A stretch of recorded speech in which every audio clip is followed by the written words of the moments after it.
Good morning, Sarah. How are you doing?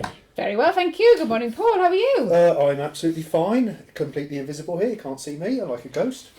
So, Sarah, today we're going to be doing the osmosis practical, and it's quite complicated, this one, isn't it? There's quite a lot to it. There's a lot to it, but it's not actually that hard to do. It just takes a bit of setting up, really. But we're going to look at osmosis in a potato chip. So we'll talk about osmosis in the next biology lesson.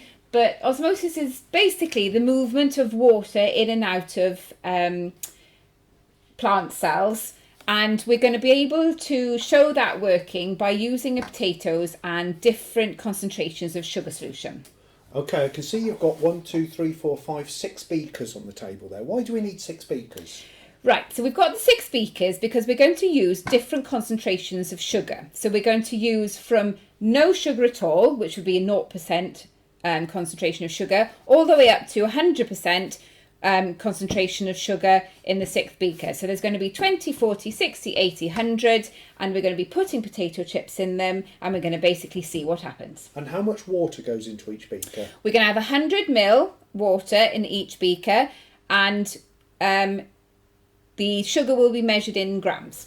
Okay, so if you don't have weighing scales, which I assume you probably don't have, and if you don't have measuring cylinders, 1 teaspoon of sugar, 1 heat teaspoon, has a mass of roughly about 6 grams. So you can work it out from there. So 1 heat teaspoon is about 6 grams. It is. And 100 ml of water is about a third of a can of water. As long as the amount of water you use each time is kept the same, it should work okay. It should do. You should get a result, even if you can't measure the exact concentrations of sugar solution. Even if you put your chips into varying solutions, you should even be able to feel the difference in your chips. So, I mean, if you can't measure them exactly, you can set it up and just you can feel the chips at the end of the experiment, because even the feel of them will be different. Okay, right, let's start making up solutions. So can we have the 0% solution made up? Right, so 0% solution, no sugar, just 100 ml of water. So that's nice and easy. That one's an easy one. Let's go on to 20 grams of sugar in 100 ml of water, 20% solution. 20% solution. So we need 20 grams of sugar in this beaker. 8.28. 12.85. 20.53. Stop. Ooh, I'm going to take a bit out. 19.57. 20.17. That's close enough. That's within a tenth of a gram. So we've got 20 grams of sugar and 100 ml of water.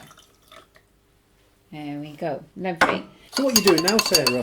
I am stirring my beakers of sugar solution to try and get the sugar to dissolve in the water. And I can see here in the top camera, the hand you're in, the beaker that your hand is stirring now is cloudier than the one at the other end. Why is that? Because this beaker is the one that's got 100 grams of sugar in just 100 millilitres of water. So this is a very, very thick, strong solution of sugar. And it takes longer for it to dissolve. But we're getting there, getting there, yeah. So tip, you can use slightly warm water, which will help the dissolving process. Stirring, which I'm doing with all of these, helps the dissolving process. But you will see that the most concentrated solution will be actually quite thick and does take a while for it to dissolve. Right, so now I need to cut my potato chips. So you need to have 6 potato chips roughly the same size. Very difficult to get them the same size exactly, but roughly the same size. And you want to make sure that the chips are going to fit in the bottom of the vessel that you're using. So I'm using that beaker. So when I cut my chips, I try to keep them the same thickness. So you don't want the skin, so you cut the skin off.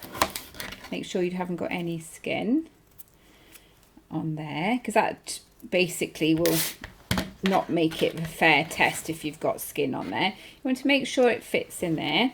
Good. So I'm going to cut one. How many are going to get out of here? I'll get 4 out of this one. 4 chips there, and I will cut this one to get another 2. As you can see, they're the same length, slightly longer, so we'll just cut that off there. And he's a slightly bit thicker, so I didn't do a very good job of cutting the potato there, so we'll do that. And we will chop him off like that. So, okay, so my chips aren't the same size, but they're roughly the same size. Maybe we'll trim these off a bit. But it doesn't really matter because we're going to weigh the chips and we're going to weigh them after they come out of the solution as well. So that means basically we can work out how much of a percentage of change has occurred in the chips. Okay, so it's not crucial to get them exactly the same size. You just want to wipe off the moisture from your chips before you weigh them. Okay, so I've done that, wiping them off. And then if Paul is ready, we're going to measure the chips, and Paul's going to write down the weight of the chips. The mass of the chips, I should say. Okay, so we start off with the one that's going into the 0% solution. So this chip will go into the 0% solution, and how much does he weigh? 7.84. 7.84 grams. Okay. So, I don't know if they saw that.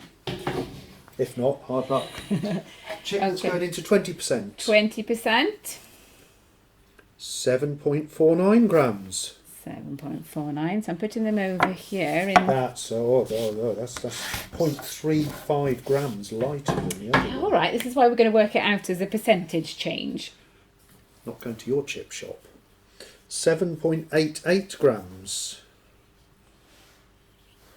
Okay. Bit more consistent with the first one, but not the second one. Oh, that's very 8.33 grams. Oh my God, that chip is obese. Yeah, that's a good portion of chip, that is. Yeah. And 80% chip. 80% chip will 9.86. Oh, he's a really grams. fat chip. Really fat chip. As I said, don't worry about it because we're going to do percentage change. And 100% sugar, 9.39 grams. So my chips are getting bigger. So what I've done is we've got loads of boards, but you can just do this on a sheet of paper, and I've written it down just like that. So each one has a different bit recorded, so we know what the numbers are. So what we need to do now is to put them into our sugar solutions. Okay. Here are our chips in order with our beakers in order, and we've labelled it up so it's easier for you to see. We did have to have a discussion, didn't we, Sarah? We did, because we changed the beakers round so that it came out the right way on the screen, and then we got a bit confused as to whether our chips were the right way round, so we had to double check by weighing them again, but we're absolutely certain they're in the right order. Are we 100% certain? We're 100% certain. I think about 32% personally. Oh, well, that's because you're just A pessimist. Right, drown those chips. So, in go the chips. This is the exciting bit. So the chips are happily swimming around, and I don't know if you can see there, the ones at this end have sunk. Yes. Why have they sunk? Well, there's no sugar solution in there, so the concentration of the water, well, that's just pure water, and that's a much weaker concentration of sugar. So the chip will sink to the bottom because the liquid isn't as viscous. It's not as concentrated. You can see with this one, the chip's quite happily floating on the surface because this is a very, very concentrated solution, and it's become quite viscous, hasn't it? Not viscous. Dense. Dense is the right word. Yeah, Dense. Fantastic. Density. Dense. Don't worry, I'm not editing that out. Excellent. So the density of the density of this one, the water, is less than the density of the water here. So it's a bit like swimming in salty water at this end. Oh, like the Dead Sea. So if you go swimming in the Dead Sea, you float because it's got a higher concentration of salt water than any other body of sea in the world. So that's the Dead Sea. Yeah. Somewhere around here we've got the seaside, and then down there you've got a lake inland. Yes, you can go free swimming in the river or lake. And how long do we leave these for, Sarah? To be honest, leave them a couple of hours if you can. It doesn't have to be. I mean, you can leave them up to an hour. The longer you leave it, the more the experiment has had time to do its job. Excellent. Right, let's leave them. Thank you very much. We'll Thank see you. you in a few hours. Okie doke. Okay, how long have these potatoes been in these jars? Oh, a good maybe 2.5 hours now. Now, if I remember rightly, was it just these two that were sinking at the start and 4 were floating? Yes, I think only these two. So they're all actually. That one's sort of half and half. That one's floating. That one's floating. That one's floating. Okay, so what we need to do now is get one of these out to show everyone what to do. So we'll take out the 0. I'll take out the 0. Now, it's always a good idea as well at this point is to see what it feels like as well. So that's pretty rigid and hard. So does it feel pretty much like how it went in? Yes, well, maybe a bit harder. So maybe it'd be worth having a potato that you cut up, the same type of potato, just before you take these out. Possibly. And then you can, compare. To compare them, possibly, if you want to have a good compare of what it feels like. So now the next thing we need to do is we need to weigh our potato chip. So if we put our potato chip on there now, so 0% sugar solution is now 8.80 grams. So let's get my thing. I'll just put this just in front so we can have a bit of interactivity. 8.80. So it's now 8.80 grams. So it's got heavier. Yeah, so I'll put a plus. How many grams does it increase by? That's nearly a gram, isn't it? 0.96. So that's got bigger stuff. Start mass, finish mass, increase. That's what we need to do for all of these. We do, yes. So what we'll do now is we'll run through the whole lot really quickly. 6.26. So 6.26 grams. That's shrunk, isn't it? It has. Minus 1.23. 5.89. That's nearly 2 grams. 1.99.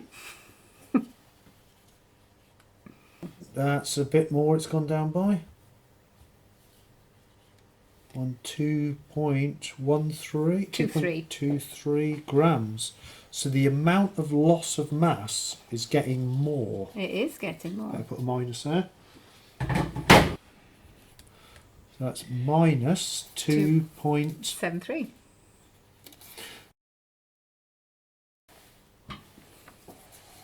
6.55. So we've gone to 6.55 grams. That's minus 2.84.